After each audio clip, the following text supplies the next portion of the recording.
I'm Joe Kane. I'm Sal Conca. And I'm Wayne Heckler. And this is The Imperfect Podcast. Don't forget to check us out at hecklerkane.com and everywhere on social media. To the bumper.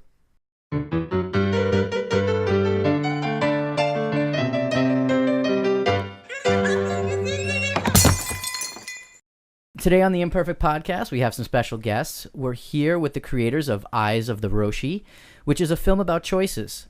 A boy discovers a dead body on the side of the road, and the decision he makes will haunt him until the end of his days. We don't want to give away too many spoilers, but we're here today with producer Ethan Marten, who's from Light Age Films, and also acts in the film. We're here with Grandmaster Adam, who is one of the leads in the films, and we're also here with Stacy Whittle, who is joining us. So, Ethan, I see that you're the founder of Light Age Films. Why don't you tell us a little bit about how that started? It actually started out when I was a little kid. My dad was an innovator in film. He produced 150 motion pictures and Broadway plays, and his clients range from Maurice Chevalier to Desi Arnaz to Errol Flynn. And none of this meant anything to me and my three brothers. It was the one day when Mo Howard and the Three Stooges called the house looking for our old man. You never saw four kids running around the house as excited as we did that. There we go. From that day on, we knew we would all find our way into motion pictures. Light Age Films was my getting into the production side.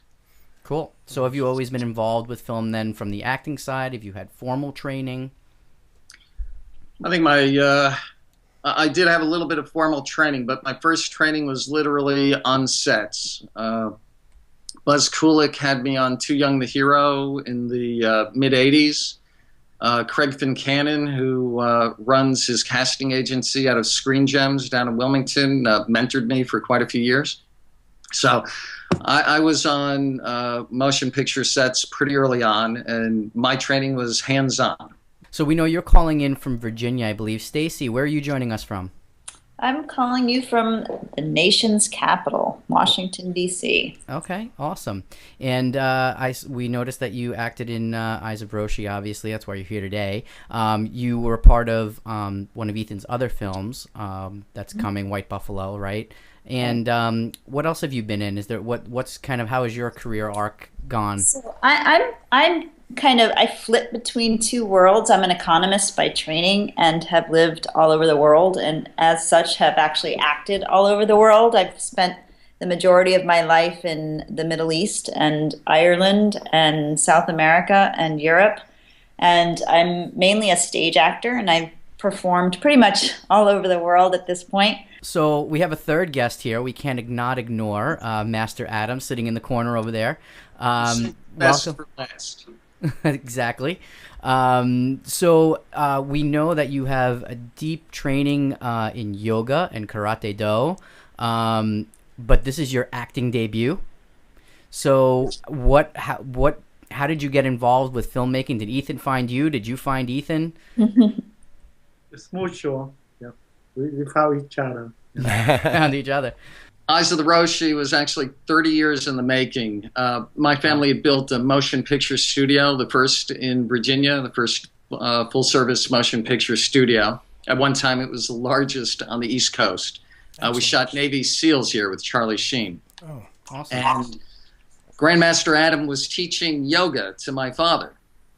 And Adam would say, you got to do a movie about me someday. And I'd say, all right, Adam, sure, someday we'll get together. Grandmaster Adam, did you choreograph a lot of that or all of that, the fight scenes? Yes, about all of that. We had a stunt coordinator, Lenny Seward. And between Lenny and Adam, that's where everything came from. But Adam knew what had to be done. Stacy, how did you get involved with these guys? I had met Ethan, and he knew about sort of my two worlds, and coming from an environmental background, I was really excited to join forces with him for White Buffalo. And then he told me about this film and suggested I audition. So a friend of mine who's he's an Emmy Award winning filmmaker. He's like, I'll shoot your video for your audition tape for you. So we did that, stayed up all night doing it.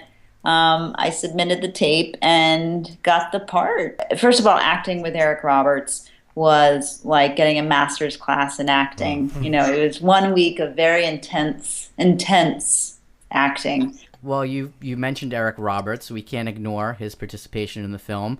Academy Award nominee or Academy Award winner? Did I miss that? Academy Award nominee for One on Train. But very good, Sal. Very good. Yeah, he pays attention. I got my notes over here. I don't go anywhere. But that shows you can actually read the notes. So yes, I'm making strides every day. So how did you get Eric involved in the film? We had this character named Booker who was kind of a hood that required both a sense of humor. It was kind of like an extension of the gang that couldn't shoot straight. So he had to be a strong actor. He had to be comically funny without trying to be. And Eric Roberts was on the short list of people who I thought would be both good and I kind of wanted to work with. Now, I have to say, you had a very unique twist on, the bad guy. I really respect what you did. I was very impressed. I like your character. It was unique in a lot of different ways. Could you share any insight into that character? What was your inspiration behind that character? I had several. I'll start with the quirk, because I knew that my character needed, something quirky, and Stacy over there happens to be a floss addict. She's just constantly flossing, and she would campaign. She says, if you floss really well, it's better for your teeth than brushing. And okay. And one day she said, well, why doesn't your character, why isn't he a floss addict? And I thought about that, and I said, you know what? I love that. It's such a unique, not a flaw per se in a character to have something like that where they're addicted to flossing their teeth constantly, but it enriches the character so much to have that little niche. Listen, he might be a psycho killer who hasn't had a bath in 15 years, but darn it, he's going to have healthy teeth. That's right. And you could look at it a little psychologically too. It's like he's trying to get the bad out of his life, like he's removing all the the corruption from his body. You could read deep into it. He's delving so deep into this. I do. I read deeply into characters. Does that mean I'm trying to do that in real life? Well, could be. That's for you. You just gave me 10 years of therapy. Yeah. We're going to have to interview you again. You just set her back 10 years, Wayne. Congratulations. We offer free therapy and/or wine during all of our podcasts. So every Monday night. every Monday night. Exactly. I can't help but noticing we have Ethan Marten, Jonathan Marten, Seth Marten, and Richard Marten all playing parts in this. Not to mention, I don't know those guys. not to mention Lucas Young, Kwang Young, Lok Young, and I'm pronouncing these horribly, I'm sure, and Mai Ten. These are all relatives of you two who are in the movies, who are in the movie. Oh, it's all coincidence. Well, they're all playing him at various ages, yes. So that makes sense. Yes. My brothers are all actors, so I believe in nepotism, and they all taught me how to act, so I couldn't find better people for those parts. So how has it been having the production company there? I mean, do you travel to Hollywood often? Are you traveling to New York often? I mean, are you literally doing everything there in Virginia with the company? Sal, I grew up in New York, and of course, anything I wanted theatrically was minutes away. What I found was it doesn't matter where you are as long as you have dedicated people, knowledgeable people, and people who are willing to roll up their sleeves to do something artistically. So you can get it done no matter where you are if your passion is in it. Yeah, and these guys happen to be very talented. I mean, we have had Spielberg in town, Tom Hanks, Lucas. Uh, Loving was shot here, and that's going to be a huge film this year. Cool. So, I mean, I think the Mecca is where you make it. Sure. Of course. Well, that's like, I mean, we're here out on Long Island, close enough to the city, but far enough away to feel distant, right? And it's they've opened up the studio at the old Grumman facilities here on Long Island, so they're bringing a lot of movie making to Long Island now, which has never happened before. So it's an exciting time to be around. I mean, they're shooting Kevin James' new series out of Long Island now, and I know Spielberg, a couple of the live, if you remember NBC doing the live, what was it, Hook and Peter Pan with Christopher Walken, that Sure. live thing, that was all shot here on the Long Island studios. So yeah, it can be it can be wherever you want to make it. Yeah, that's the indie spirit, right? Exactly. But yes, I actually think it's happening more and more anyway, right? As these metropolitan areas become so prohibitively expensive, I think artists are naturally migrating to where they can live and work and not starve. And so I actually think that Ethan is very forward thinking in establishing the studio there, because it's only a matter of time before people do start to really look outside of New York and Hollywood and elsewhere for real talent. And I can say I worked with some of the most talented people I've ever met on this film. And I think it's just becoming, people are no longer saying, well, we have to go to New York to find an actor or LA. It's like we can find them here. Yep. Well, technology has leveled the playing field for Right. sure, right? And the cost of living has unleveled the playing field such that now people need to leave to pursue. Yep. Yeah, well, living in L.A. or California, L.A. or New York, the cost of living is ridiculous. Yeah. So if we can move those things into smaller areas where the cost of living is better, you're gonna be able to get more bang for the buck for your production. Yeah. Now, It's kind of funny. Star Circle Pictures, which was the movie company I started with my oldest brother, Richard, who's an executive producer on this film as well. We were the first in the world to complete a movie with the AG HVX 200. So we were the first to make a movie with the P2 cards, the digital technology. Cool. And we shot our film in 2 days, 40 setups a day. And one of the things we talked about back then was how it would democratize movie making.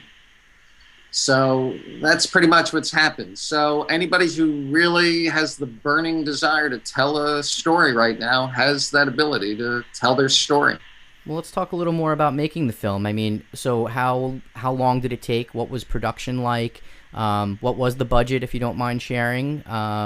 We know that's sensitive for some folks, but curious about we the practicalities behind it. Our audience is indie filmmakers, so we're always curious to hear from others how the process went. Well, I'll tell you this: if you ask Adam that question, his answer will be too long. We developed a first script, and that took about, I think, from start to finish, and it would have taken $30 million to make that movie, which is when Joe and John Mark took the lead on a totally different script, and that script had a little bit more testosterone in it. The new script had a little bit more testosterone in it. We were able to hold on to many of Adam's philosophical musts, some teaching moments in the film. Mm-hmm. But that took us yet another year from the beginning of that process till the end. Meanwhile, we'd been doing scouting, and we'd put together our crew. So during that time, we won IndieWire's Project of the Week, and we were getting really good press, and people were excited about what we were doing. When that was all in pre-production, you haven't even shot anything yet? We went ahead and did an experimental trailer. Gotcha. just so that we could talk to people and show them why they should be involved, and to keep people interested, and to make sure that people would give us locations and wouldn't think we were just casing their place to rob them in the middle of the night. And basically, in the summer of 2015, we shot. It was 3 weeks from start to finish. And I think our last day of shooting was somewhere in the wee hours of June 7th. Then post-production was a solid year, and we just had our first screening August 20th. Nice. Gotcha. So it was just released. So what festivals are you guys submitting to, or have you submitted to many or a few, or? I've submitted us to about 20. We just won an award. I think it was the North Hollywood International Film Festival, and we were a winner there. Frankly, what I've been most focused on is distribution. We're speaking with 4 people. By the way, Stacy, we found 2 more today. One of which I can probably tell you because it's pretty cool. Sam Sherman of Independent International Pictures, who lives up in your neck of the woods, guys. And I don't know if you remember Sam Sherman or Al Adamson, who were the horror movie kings of the 50s and 60s. You guys? No, I'm sorry. I was hoping one of them did. They did more movies with Lon Chaney Jr. and Keith Carradine than any other producer-directors. My dad was partners with Sam on many projects, and they were very dear friends, and they go back to the late 50s, early 60s, which is older than me. So it was very special to hear from Sam today, who said he thought we have a wonderfully saleable project, which is how he talks, and he's thinking he'd like to take us on. So Excellent. For me, sentimentally, that would be a real full circle and something special. But I've got 3 other distributors that I've been speaking to as well, and Stacy has opened up doors for us in Africa, part of her international development lifetime. And so we are talking to people about distributing in 22 countries in Africa. Mm-hmm. And my brother Richard, who does international travel to Asia and has recently done work in Russia, has a deal on the table for us for Russian-speaking territories. So how do you feel about the streaming services? Are you looking to put this on somewhere like a Netflix, or is that not? We've heard conflicting from different filmmakers we talk to. Some people are like, yeah, we want to do that. No, hell no, we want to stay as far away from Netflix as possible. I won't disparage anybody's ability to get their film out there, seen and heard. That's an accomplishment in and of itself. For us, I think we're all in agreement here.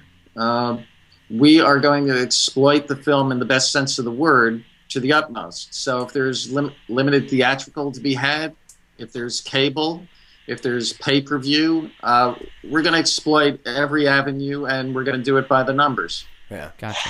Makes sense. Listen, you guys saw the film, so apparently we wouldn't be here if you didn't like the film. So, yep, absolutely. Yeah. No, Exactly. it's definitely worthy of large scale distribution. Absolutely. And you want to hit as many people as you possibly can. I always look at Netflix as like not the last resort, but after first try to get it out in the theaters, of course, make your money back for the investment that went into it, of course. And then later on, Netflix also, once it's been out there, and then get it out there even more that way. Well, a lot of views people are having lately is that Netflix is not the graveyard, but the nursing home of films. Like, okay, they've done their run, they've done this, and I'll just throw it over here No, it also starts series. It had a couple House of Cards, so they just made a great deal also with a $40 million deal to Chris Rock. Right? I think we're trying to maybe think about distribution in a slightly different way or a more global way, and I think we're, because of my background working overseas, we approached a company in Kenya. And they were really excited about it. It was almost like no one had ever approached them to do this kind of thing. And so, it's really exciting to feel their excitement about working with us. And, Eric Roberts and, Steven Seagal and Eric Roberts are two of the most famous actors in East and Southern Africa for some bizarre reason. So they were, they heard Eric Roberts and they were like, yeah, where do we sign? Is that like David Hasselhoff in Germany? Is that it like is. I mean, whether Except I don't think Eric sings. Whether or not you can monetize that, enough. Right. Is another question that we're trying to figure out right now. But Well, I think if it works out well for you, I think you better be chasing down Steven Seagal for your next thing. I don't know. We may be talking to you guys about your films and helping you with distribution out there. Sure, Sounds why not? Absolutely. Why not? Absolutely. Well, again, from one indie to another, we are wishing you all the best as well with your projects. Well, we appreciate Thank that. you. Thank you. It's one of the reasons, selfishly, it's one of the reasons we do this podcast is to make relationships and highlight talent and, all that good stuff. So we're very fortunate that we have the platform and can give folks like you, a platform to show your talent. So we appreciate it. I'll be selfish here, and I'm just curious because I've got my background in journalism too. What did you feel were some of the highlights of the film? What set it apart for you? Because it's a bit quirky and it's not your normal fare. Your character in particular was such an evil thing. Just the scene where Eric Roberts walks in and you were sitting there in the nude with nothing but some scarring done. There was, to me, that was something that, like, the scene was so well played off that it was just something that was like Eric Roberts reacting to you was priceless to me. Just the interaction between the two of you really worked well for me. Story. I like some. Stacy, were you on set for that one? Yeah. Well, why don't you tell the story? Well, no, first of all, I hadn't seen you all day. And then I show up and you're looking like that. And I had made the assumption that everyone had seen you. But when they went to shoot the scene, that reaction by Eric Roberts was so honest and raw because, quite frankly, he had no idea that Ethan was going to be, first of all, naked, and second of all, with all of those scars. So I think that was we did one take on that, didn't we? Because it was just brilliant. I mean, that was an honest reaction to seeing Ethan look like that. And you couldn't have rehearsed that. Yeah. It was brilliant. Yep, and that scene was definitely a high point of the movie, in terms of the story and the way it was shot and audience reaction and all that was built into that scene, I think. I like some of the dream sequences when the master put out his hand and he pictured holding the young girl and then she was gone. I thought that was a strong moment.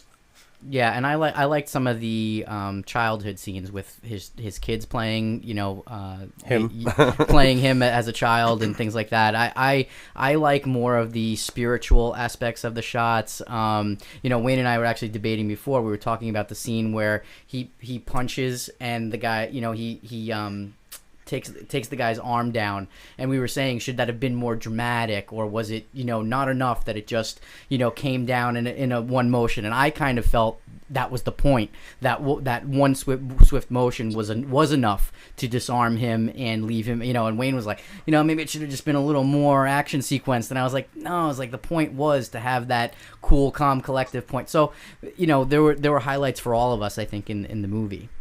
Because you have all the guitars behind you, I have to point out that, when Adam was growing up in Vietnam. That's right, he plays the guitar in the movie. Western television was it. So Batman and the Ventures and the Monkees, that was all incredible stuff. So he also happens to be quite the electric guitar player himself. Awesome. So that theme that runs throughout the film was actually composed by Adam. Oh, awesome. Very excellent. Cool. Yeah, really good. Nice. And I see there was a picture of him also playing violin, right? There was a picture of him in a mountain playing violin. That's my son. He learned it since I have three sons and they all play violin and piano since they are 3. Very nice. That's That's awesome. Quang Nguyen, and then Lucas Nguyen, the little boy, is my grandson. Great. That's great. Gotcha. So Stacy, we maybe neglected you a little bit. We've been talking to Ethan so much, but Ethan's just cool He's guy. creeping away. He's moving out. So It's so funny. His character, just so you know, is so unlike him as a person. right? He is one of the nicest people I've ever met in my entire life. Honestly, looking at him coming on the interview without the beard, I was kind of Yeah. relieved. I feel like that. I feel Joe like was that beard afraid. was just scary. That's Sorry. funny.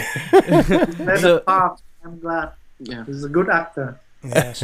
Between Yeah. the master and you with that beard, I'm stepping back. I don't want to play. I wouldn't let that guy near my daughter.